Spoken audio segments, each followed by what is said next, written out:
प्रिय सत्संगी भक्तों, इस वीडियो में हम आपको कबीर बीजक मूलार्थ सहित प्रथम प्रकरण रामायणी प्रथम पाठ रामायणी 48, 49, 50, 51, 52, 53, 54 हम आपको हिंदी में अर्थ सहित गाकर सुनाने वाले हैं, जो आपको सुनकर काफ़ी आनंद मिलेगा।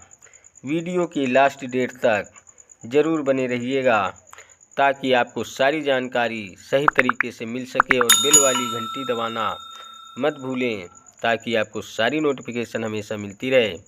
प्रिय भक्तों, सुनिएगा, ज़रूर आपको आनंद आएगा।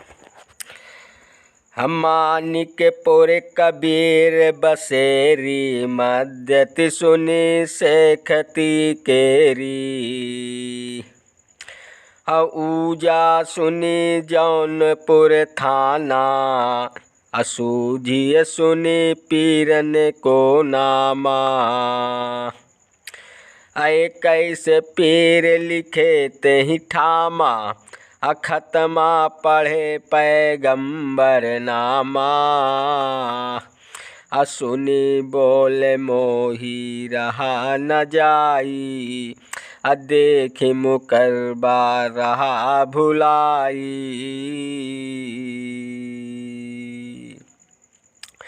हबी नबी के कामा, जहाँ लो अमल सो सब हरामा। कबीरदास जी कहते हैं कि एक बार मुझे मानिकपुर में रहते हुए पता चला कि शेखत की बड़े पहुँचे हुए फ़कीर हैं, और वे झूसी एवं जौनपुर में रहते हैं, तथा ये भी पता चला कि झूसी में अनेक पीरों के नाम प्रसिद्ध हैं। वहाँ पर कब्रों या दीवारों पर 21 पीरों के नाम खुदे हैं, और मुल्ला लोग पैगंबरों के नाम ले लेकर वहाँ खुतवा पढ़ते एवं प्रार्थना करते हैं। ये सब देख सुनकर मैं वहाँ गया और उनसे बोला, तुम लोग कब्रों को देखकर खुद को भूल रहे हो, अर्थात हिंदुओं के मंदिर व मूर्तियों को तोड़ते हो और स्वयं मुरादों को पूजते हो। क्या नहीं, लोग यही फरमान जारी करते हैं। तात्पर्य यह है कि जितने भी जड़ पूजन हैं सब बेकार हैं। शेख कर दी शेख सकर दी, मानहु वचन हमारा रे। अवादि अंत अवयुग युग, देखें दृष्टि पसारा रे।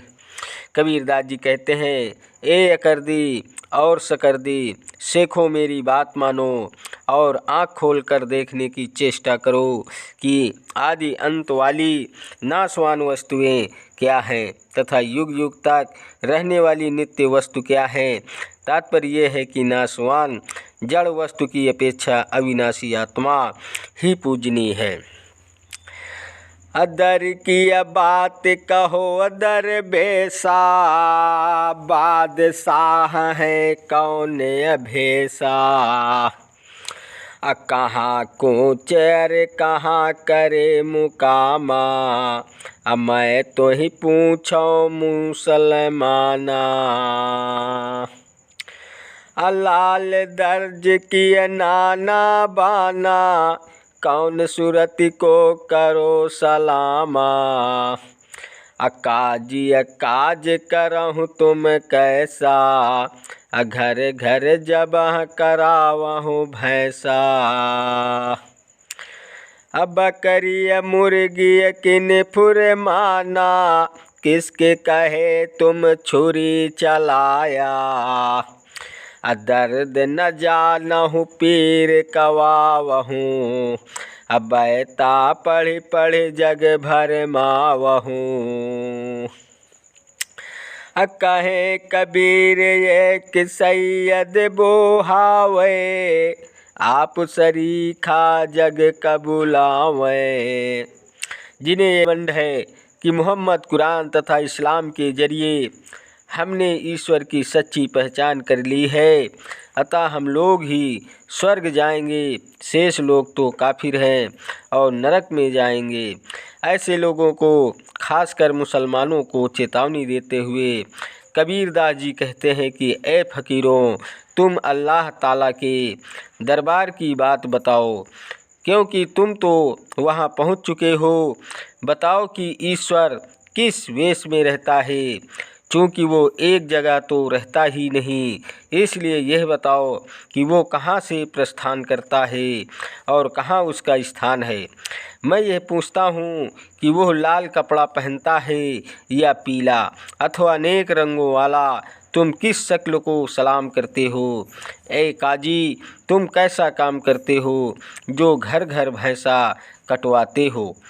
अर्थात क्या यही तुम्हारी पीर पैगंबर हजरत कहता है? बकरी मुर्गी मारने की आज्ञा किसने दी? अर्थात किसके कहने से तुमने मूक प्राणियों पर छुरी चलाई? मेरी समझ में तो कोई ईश्वर ऐसी आज्ञा नहीं देता, केवल जिह्वा स्वाद के लिए तुम यह सब करते हो। तुम दूसरों का दर्द नहीं जानते और पीर कहलाते हो।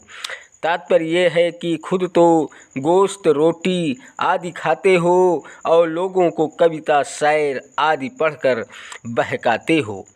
सद्गुरु कहते हैं कि मुसलमानों में एक वर्ग अपने को श्रेष्ठ कहता है तो सैयद कहलाता है और अपनी बातों को दूसरों पर जबरन लादता रहता है। दिन को रहते है रोजा, राति हनन है गाय, यह खूब वह बंदगी, क्यों कर खुशी खुदाई। रमज़ान के महीने में मुसलमान लोग दिन में तो रोज़ा रहते हैं, अन्न पानी सब छोड़ देते हैं और रात होते ही गाय काटते हैं, बकरी और मुर्गी काटते हैं और इन सब के मांस खाते हैं। एक तरफ जीव हत्या करते हैं, दूसरी ओर नमाज पढ़ते हैं और प्रार्थना करते हैं। तात्पर्य ये है कि परस्पर विरोधी चाल या दोहरी नीति से अल्लाह कैसे खुश रहेगा। अकह इत मोहि भयल युग चारी, असमुझत नाही मोर सुत नारी, बंसही अगी लगी बंसही जरिया, भरत भूल नर धंधे परिया। और हस्ती के फंदे हस्ती रही, मृगा के फंदे मृगा रही। लोहे लोह जैसे काटू पसयाना, त्रिया के तत्व त्रिया पहचाना। सद्गुरु कहते हैं कि मेरे जैसे उपदेशक हमेशा से उपदेश देते आए हैं, परंतु जो लोग मेरा पुत्र है, मेरी पत्नी है, अर्थात पत्नी पुत्रादि में ममता किए बैठे हैं, वे सत्योपदेश को नहीं समझते। जैसे बाँस की रगड़ से बाँस की कोट में आग लग जाती है, वैसे ही मनुष्य भी स्वरूप की भूल और विषयों में सुख भ्रम करके ममता मोह का काम करता है और अपने दोषों से अपने आप ही जल जाता है। जिस प्रकार से एक सिखाई हुई हस्तिनी दूसरे हाथी को फंसा लाती है, मृगी द्वारा मृगा पकड़वा दिया जाता है, अर्थात लोहे के लोहे से ही काटा जा सकता है। एक कुटनी स्त्री दूसरी सरल स्त्री को फंसा लेती है, वैसे ही व्यक्ति अपने ही अंदर पैदा हुए दुर्गुणों एवं रोगों में फंस जाता है। तात्पर्य यह है कि हमारे बंधन ममता मोह एवं दुर्गुणों के फलस्वरूप ही बनते हैं। नार्य रचन्ते पुरुषा, पुरुष रचन्ते नार, पुरुष ही पुरुषा जो रचे, ते बिरले संसार।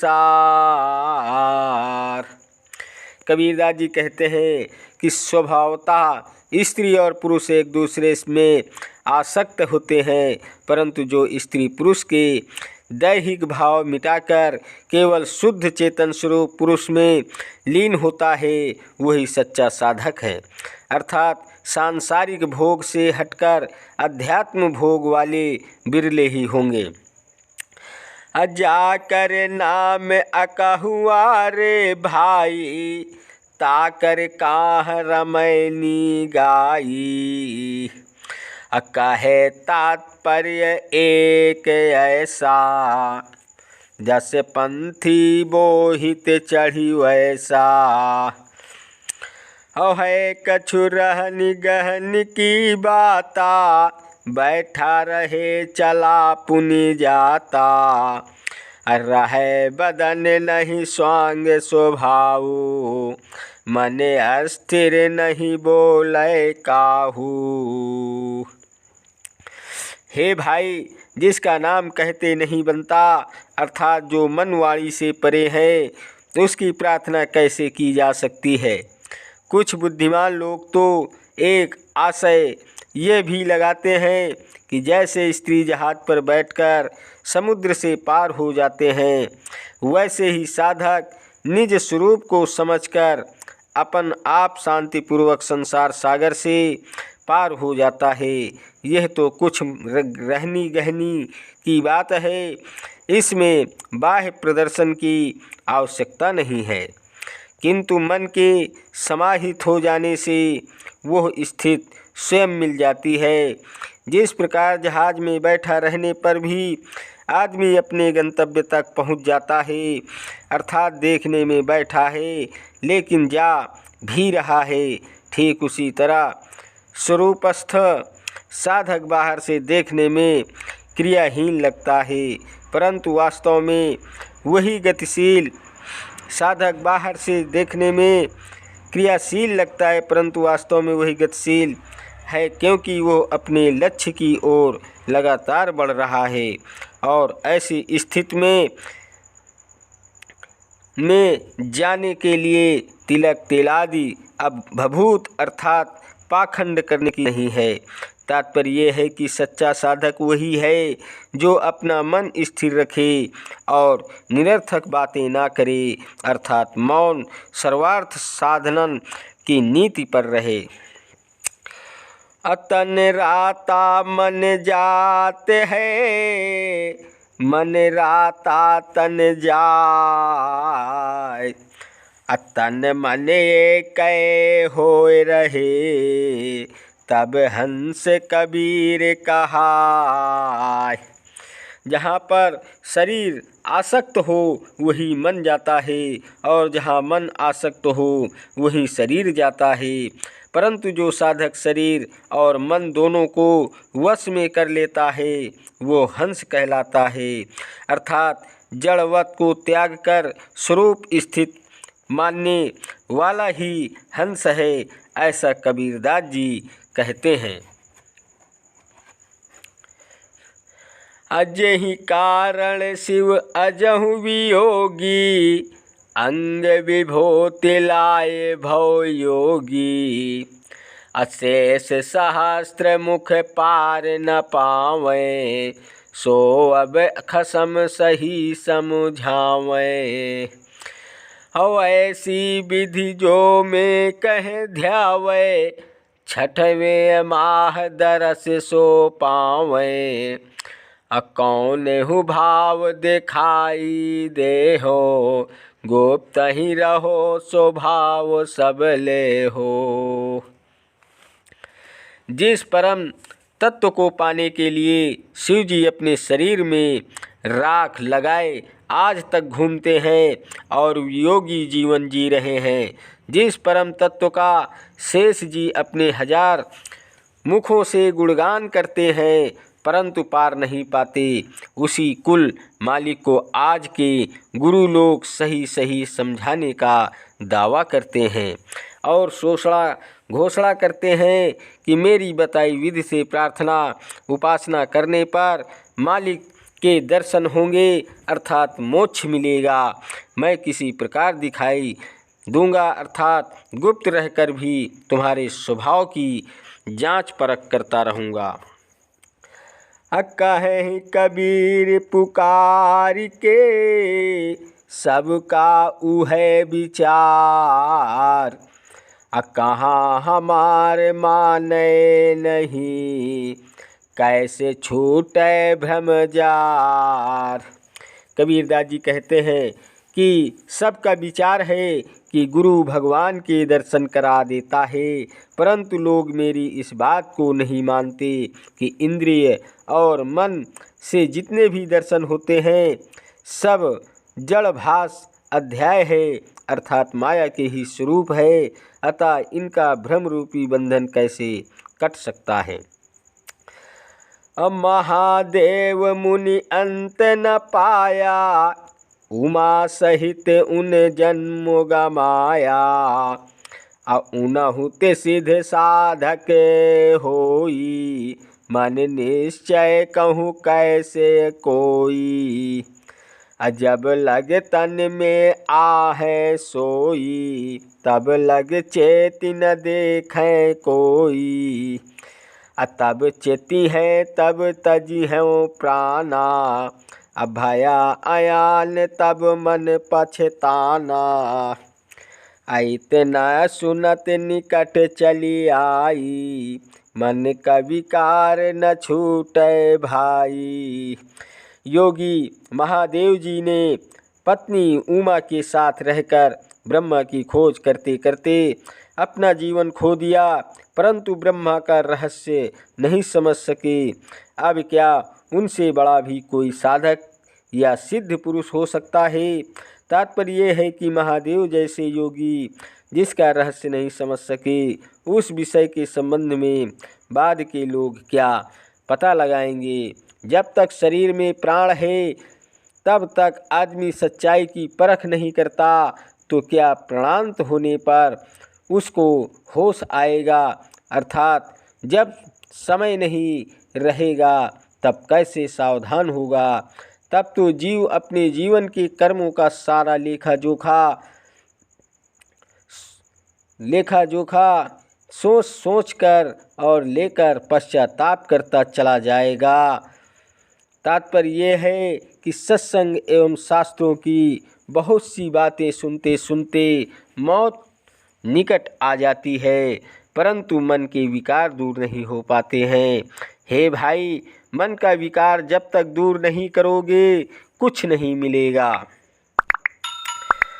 तीन लोक युवा को आय के, छोटी न काहू की आस, एक अंधर जग खाया, सबका भया निपात। जैसे स्वप्न में मनुष्य अंतर्द्वंद के कारण ऊल जुलूल कर बकता है, वैसे सांसारिक लोग इस संसार में जगत स्वप्न में सिर पटक पटक कर मरते हैं, फिर भी आशा नहीं छूटती। चाहे इंद्रिय भोग हो, चाहे ईश्वर ब्रह्म, बाहर से कुछ भी पाने की आशा दुखदायी है। अविवेकी मन ने सबको भटका दिया है और इसीलिए सबका पतन हो रहा है।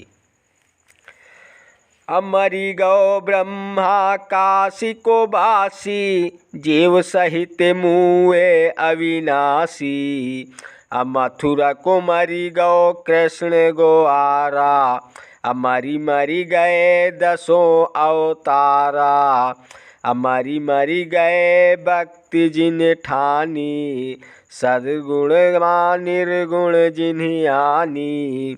कबीरदास जी कहते हैं कि ब्रह्मा जी काशी में निवास करने वाले शिव जी और अविनाशी कहलाने वाले विष्णु जी शरीर छोड़कर संसार से चले गए।